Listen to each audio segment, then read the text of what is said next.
साथियों को लेकर के पहुंच जाना। शुरू में उम्मीद को भी बहकाया था, इसको भी कहा था तेरे को टिकट देंगे, चुनाव लड़वाएंगे, लेकिन उम्मीद को तो बहुत जल्दी इस बात की समझ आ गई थी कि कांग्रेस जी केवल बहकाने का काम कर रहे हैं, समय आने पे धोखा करेंगे। इन्होंने तो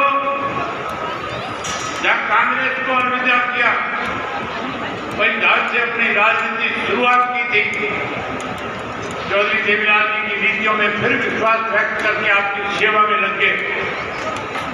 आज पार्टी ने इनके ऊपर भरोसा किया है। चौधरी ओम प्रकाश चौटाला जी ने आपकी सेवा के लिए आपके बीच में टिकट दे करके भेजा है। मैं आपसे उम्मीद करूंगा कि 5 तारीख को एक वोट ऐनक के निशान पे लगा करके Bahujan Samaj Party, Indian National Lokdal Party के साझे प्रत्याशी भाई उम्मीद को नाम से भारी बहुमत से विजयी बनाने का काम करोगे। चुनाव में आप इनको जिताओगे, सरकार आपकी बनेगी। आज के जो हालात हैं,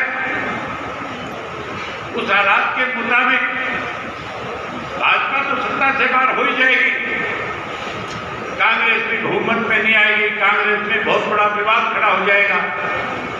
जब टिकटें बटेगी, आप खबरें पढ़ोगे, सोशल मीडिया पे देखोगे, हुड्डा और हुड्डा के बेटे को लोग घर से बाहर नहीं निकलने देंगे। अगर कहीं बाहर निकल भी जाएंगे तो जूतों की मालाएं पहना करके स्वागत करने का काम करेंगे। इस कांग्रेस में भगदड़ मचेगी।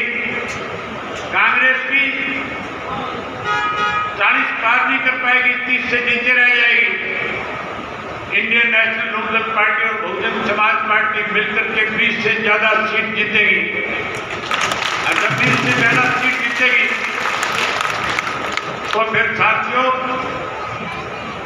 हम किसी की सरकार बनवाएंगे नहीं, हम किसी की गोद में जाकर के बैठेंगे नहीं,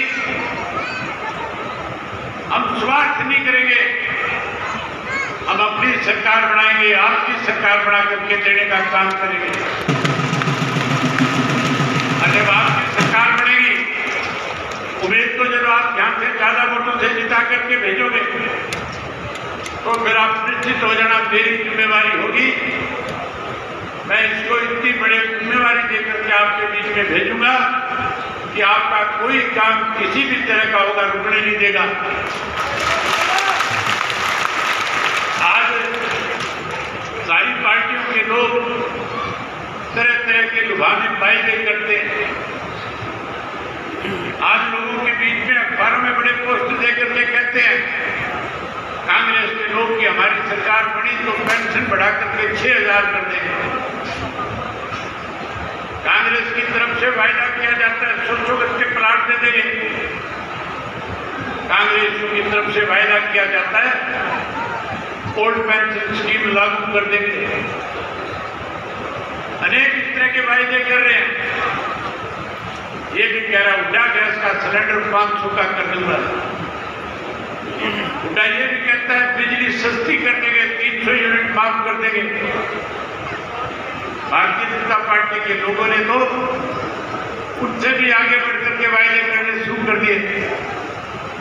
लेकिन साथियों, चौधरी ओम प्रकाश चौटाला एक बात खुल करके कहते थे, नरबलगढ़ कोई जाएगा जिसको जाने की बाण हो।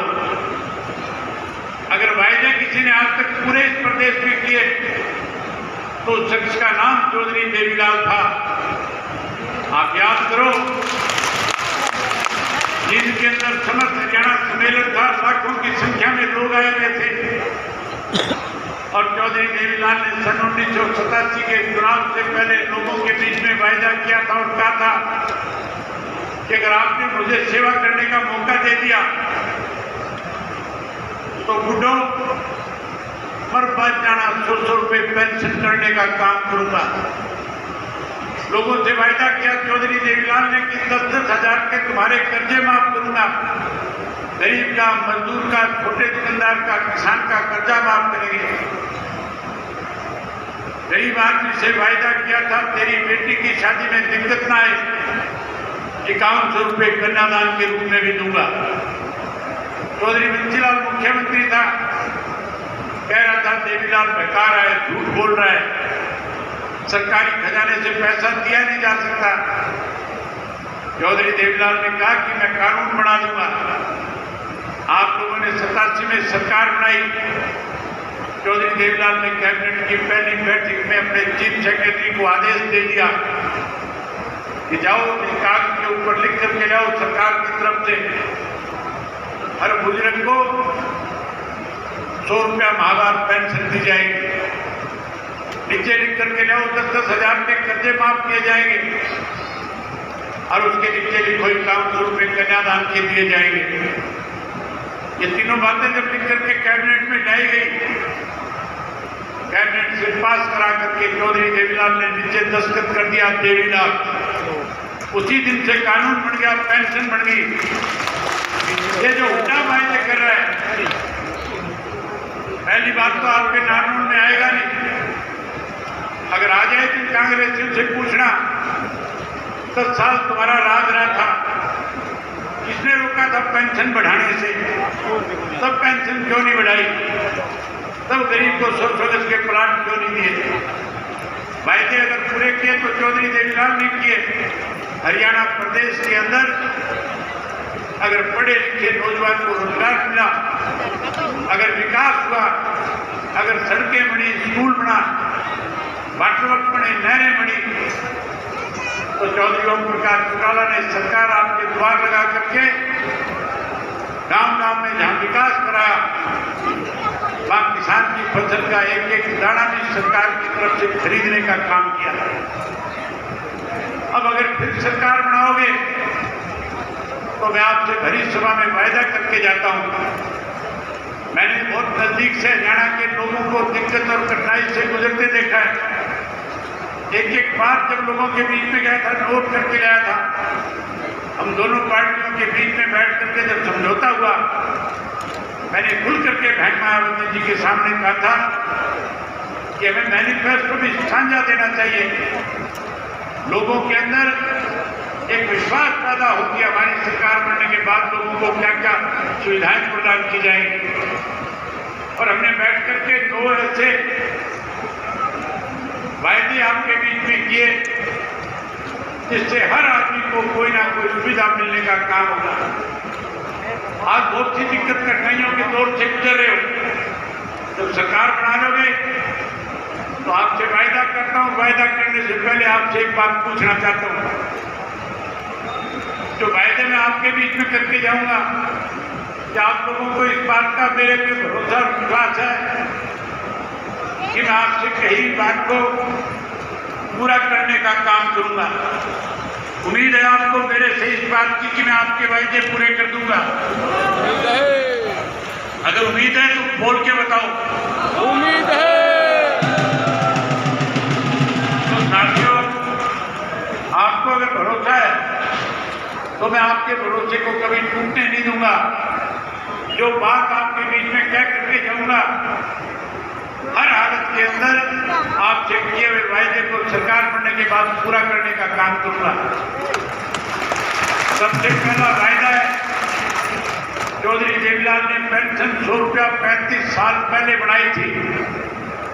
उस पेंशन को 35 साल पहले 100 रुपये को अगर आज की करेंसी के साथ नापा जाए तो 10,000 से भी ज्यादा बनती है।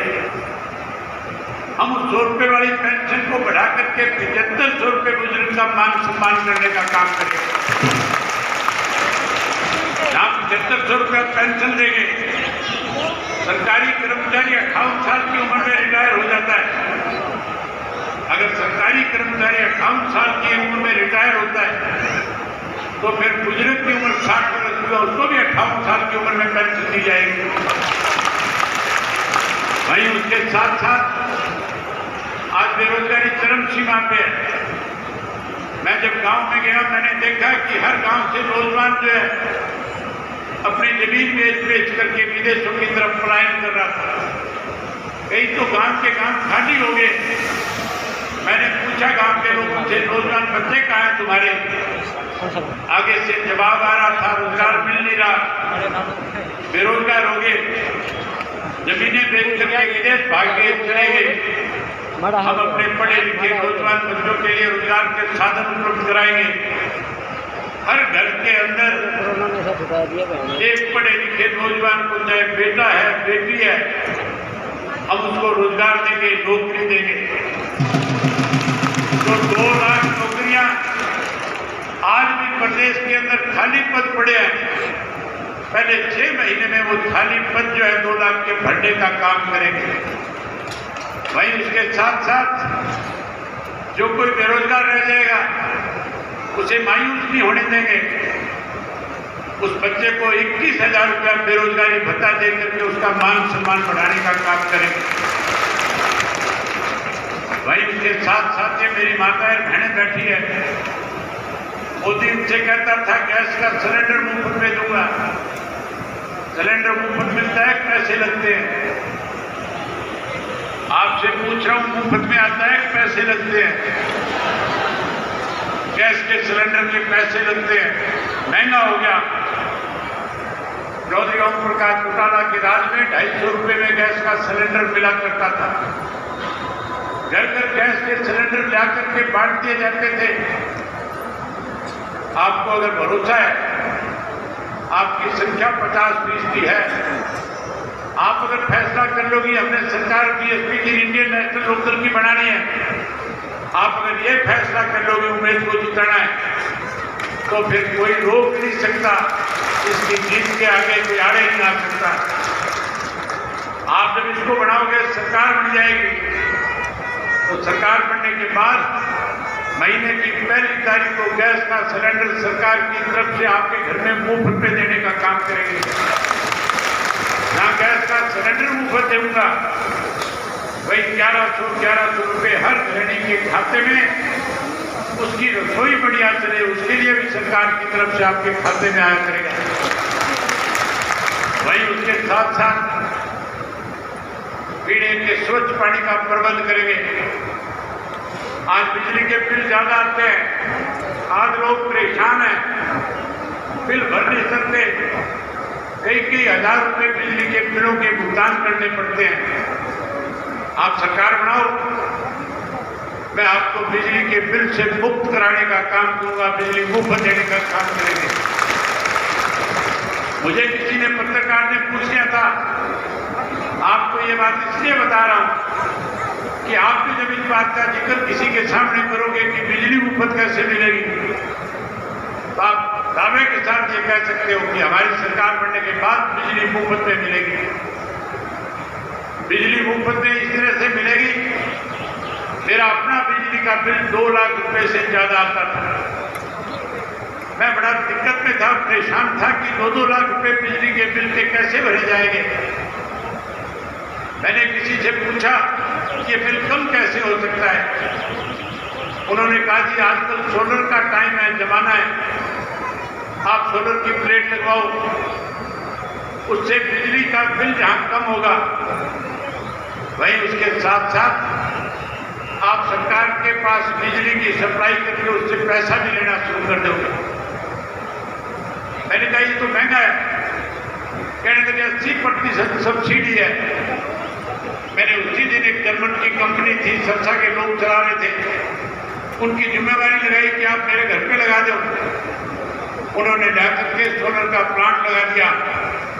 नतीजा ये निकला, जहां 2 लाख बिल आया करता था, सरकार से लेना शुरू कर दिया, मेरा सारा बिजली का बिल जो है खत्म हो गया।